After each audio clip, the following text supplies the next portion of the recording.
Hello 25 ব্যাচের শিক্ষার্থীরা, একটু ভালো করে দেখি। আইসিটি নিয়ে আমরা অনেকেই চিন্তায় থাকি, অনেকে ভয়ে থাকি। সো আইসিটিতে কিভাবে ভালো করবে এই ভিডিওটি তুমি শুরু থেকে শেষ পর্যন্ত দেখলেই ক্লিয়ার হতে পারবে। আর যারা প্রথমে এই ভিডিওটি দেখছো, ইউটিউবে যারা দেখছো, তোমরা প্রথমে কি করবে, সাবস্ক্রাইব করে রাখবে এবং পাশে থাকা বেল আইকনটি ক্লিক করে রাখবে, যেন পরবর্তীতে কোনো ভিডিও আসলে তুমি যেন সবার আগে পাও। তাহলে দেখো আইসিটির যে গুরুত্বপূর্ণ বিষয়গুলো তোমরা পরীক্ষা দিবে কিভাবে সহজে এমসিকিউতে সমাধান করে এবং খুব ভালো মার্কস পাবে, খুব ভালো অ্যান্সার করতে পারবে, সেটা একটু ভালো করে দেখো। কিভাবে দেখবো, এই প্রশ্নটা চট্টগ্রাম বোর্ডে 16তে আসছিল। এখন এই প্রশ্নটা যদি তোমার ক্ষেত্রে চলে আসে, বা এটা অবশ্যই তোমরা এই সমকক্ষ মান বিষয়ে তোমরা কিন্তু পাবে, থার্ড চ্যাপ্টারটা ভালো করে পড়বে, ভালো করে দেখবে। তাহলে যখনই বলবে যে ডেসিমালের 12 ডেসিমালের সংখ্যাটা দেওয়া আছে, এটা কিসের মধ্যে দেওয়া আছে? ডেসিমালের। এখন এই ডেসিমালের সংখ্যাটা সমকক্ষ বাইনারি মান কোনটি? তোমার সমকক্ষ বাইনারি মানটা জানতে হবে। যদি তুমি ভালো করে পারো তাহলে কিন্তু এখানে সঠিক উত্তরটা তুমি সহজেই বের করতে ফেলতে পারবে। কিভাবে বার করবে দেখো, যে এটা দেওয়া আছে ডেসিমালে। এখন ডেসিমালের বেস সংখ্যা আমরা জানি 10, হেক্সাডেসিমালে 16, অক্টালের 8, বাইনারির 2। এখন এই বাইনারি 2 এর সমকক্ষ মান এই ডেসিমালেরটা মিল আছে কিনা কিভাবে বের করব? একটা নাম্বার লিখো, 1 2 4 8 16 তারপরে 32। এখন আমরা 32 পর্যন্ত নিলাম, আমরা এটার নাম্বারটা লিখলাম। এটা নাম্বার দ্বারা কি বুঝতে পারবো আমরা? দেখো এখন যোগ করো, 2 তারপরে 12, 8 এবং 4 কি হয়? 8 আর 4 হয় 12, আর 2 14। তাহলে 2 নেওয়া লাগলো না আমাদের এখানে দেওয়া আছে 12, এই 12 পর্যন্ত আমরা নিলাম। তাহলে 8 আর 4 যদি আমরা যোগ করে পাই 12, তাহলে হয়ে যায় আমাদের 12। তারপরে দেখি আমরা যেটা যোগ করে আমরা নাম্বারটি আমাদের পেয়েছি, সেটার মাধ্যমে আমরা নাম্বার 1 গুলো নিব। এটা যোগ করলাম, এটার নিচে 1, এটা তো আমরা যোগ করার লাগেনি বা প্রয়োজন পড়েনি, এটা বেশি হয়ে যায়। তাহলে এটা 0, এটা 0। তাহলে দেখো তো এখানে আমরা কি মানটা পাইলাম, অর্থাৎ এটা বাইনারিতে 1100, 1100, এটা হবে সঠিক উত্তর। বাদ বাকিগুলা সব ভুল, তার মানে আমাদের সঠিক উত্তর হবে খ। এইভাবে তুমি এই নাম্বারের মাধ্যমে খুব সহজে উত্তর করতে পারবে, যেই কোনোটা দেখ। আর তারপরে তোমাকে 58তে দেখ, 56তে দেখ, যে কোনো একটা সংখ্যা দিয়ে তোমাকে যদি বলে ডেসিমালের এই সমকক্ষ বাইনারি মান কোনটি, সহজে উত্তর করতে পারবে। পরবর্তী প্রশ্ন একটু ভালো করে দেখো, এটা হবে বি। তারপরে যে প্রশ্নটা খুবই গুরুত্বপূর্ণ, এই প্রশ্নটা তোমরা খুব বারবার আসতেছে। ওই দেখো সকল বোর্ডে কিন্তু 18তে আসছে, কুমিল্লা বোর্ডে 23-এ আসছে। এখন তোমরা যারা 25-এ পরীক্ষা দিবা, তোমরা কিন্তু এইরকম এই প্রশ্নটা সমাধান করতে পারলে অনেক প্রশ্ন, অনেক কিছু পাবে এখান থেকে। তোমাকে বহুপদী না দিয়েও এখান থেকে জাস্ট এটা দিয়ে বলতে পারে এই ডেসিমালের, এই অক্টালের এটার বাইনারি মান কোনটি। তাহলে এটার বাইনারি মান এটা, এই এটা অক্টালের, এটা হেক্সাডেসিমালের, এটা ডেসিমালের। ডেসিমালের 10, এই ডেসিমালের এটা বাইনারি মান হচ্ছে এইটা। কিভাবে আমরা একটু দেখি, একটু দেখো। এটা ডেসিমালে দেওয়া আছে না? তাহলে এই যে একটু আগে আমি যেটা বুঝিয়েছিলাম, যেভাবে নাম্বারটির মাধ্যমে কিভাবে 1 2 4 8 তারপরে 16 32 এতটুকু আমরা নিলাম। তাহলে এখন দেখো 32 আর 16 এ কত হয়? 48। 48 আর 8 এ কত হয়? 48 আর 8 এ হয়ে যায় 56। আমরা এটা নিতে পারবো না, তাহলে এটা 0। 4 নিলে কত হয়?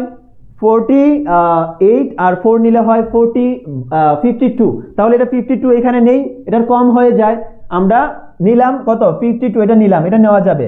তারপরে আরো 2 যোগ করতে হবে, আরো 2 যোগ করলে হবে কত? আমরা এটা নিতে পারলাম, ওকে ফাইন। আরো 2 যোগ করলে হয়ে যাবে কত? 54।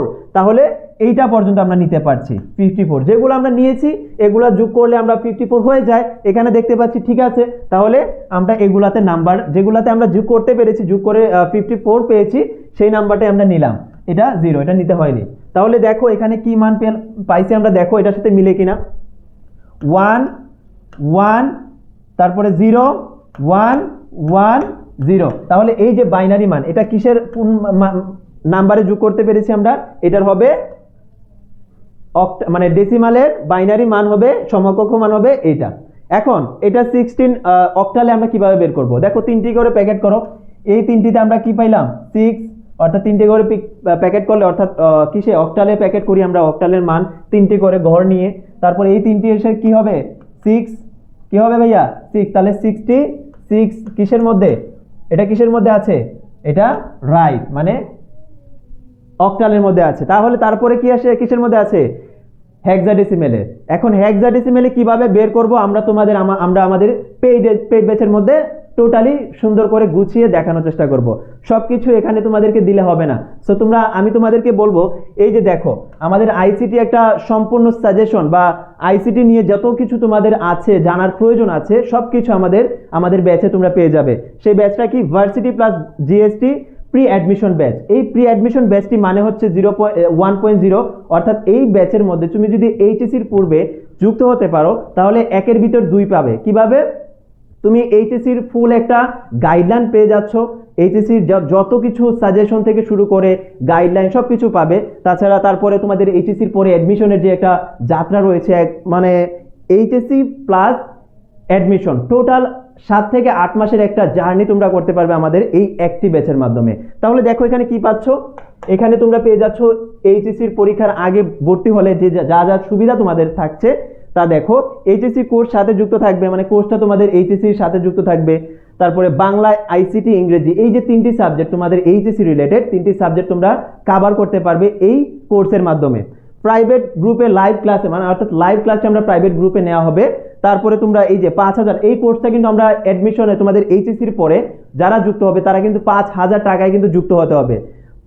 এইচএসসির পূর্বে যারা যুক্ত হবে এই 5000 টাকার কোর্স মাত্র তোমরা 2200 টাকায় যুক্ত হতে পারছো, অর্থাৎ অনেক ছাড়ে যুক্ত হতে পারবে।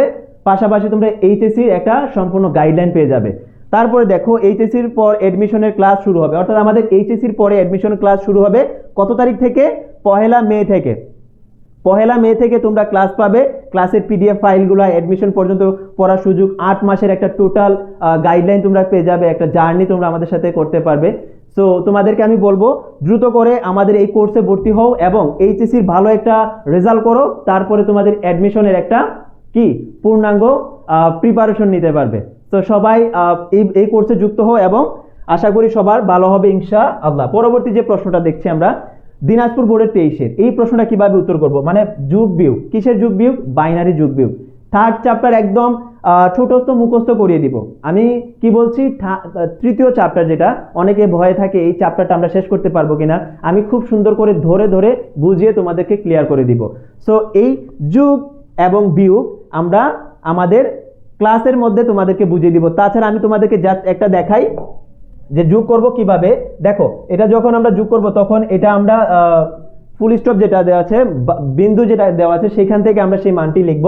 এই মানটি এদিকে কত? 101, বাম পাশে কত? 101। এখন যোগ করব কিভাবে? দেখো যোগ করার ক্ষেত্রে তুমি দেখো এটা 1 ডিরেক্ট কি হবে? 1 আসবে। তারপরে 0 থেকে 1 যোগ করলে কি হবে? 0 থেকে 1 যোগ করলে দেখো ভালো করে দেখো, 0 থেকে 1 যোগ করলে 1, তারপরে 1 থেকে 0 যোগ করলে 1 হবে, তারপরে 1 এ যোগ করলে মানে এটাতে বাদ হবে 0, তারপরে বিন্দু, তারপরে কি আসবে?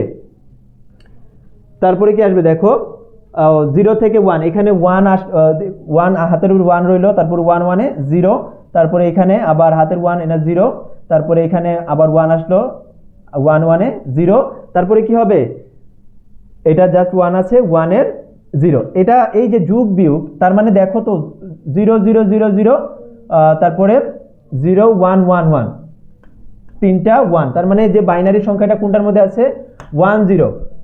এখানে আবার 1 আছে, হ্যাঁ এখানে 1 আছে, দেখো তো 1, হ্যাঁ 1 আছে, তার মানে আমাদের হাতের যে 1 ছিল এই 1টি। এইভাবে আমরা যোগ করে তোমাদেরকে যোগ বিয়োগ যা আছে সবকিছু একদম ডিটেইলসলি আমরা ক্লাসের মাধ্যমে বুঝিয়ে দিব। এটা সহজ শর্টকাট টেকনিকে জাস্ট আমি তোমাদেরকে দেখানোর চেষ্টা করেছি, একদম ডিটেইলসলি তোমাদেরকে ক্লাসে বোঝানোর চেষ্টা করা হবে, সবকিছু বুঝিয়ে দেওয়া হবে। তো সবার জন্য শুভকামনা রইল। আমাদের পেইড ব্যাচে তোমরা সবাই যুক্ত হয়ে যাও। এইচএসসির পূর্বে যারা যুক্ত হবে আমাদের 5000 টাকার কোর্স মাত্র 2200 টাকায় যুক্ত হতে পারবে। সো সবার জন্য শুভকামনা রইল, সবাই যেন ভালো করো এবং তোমাদের স্বপ্ন যেন পূরণ করতে পারো। আল্লাহ হাফেজ।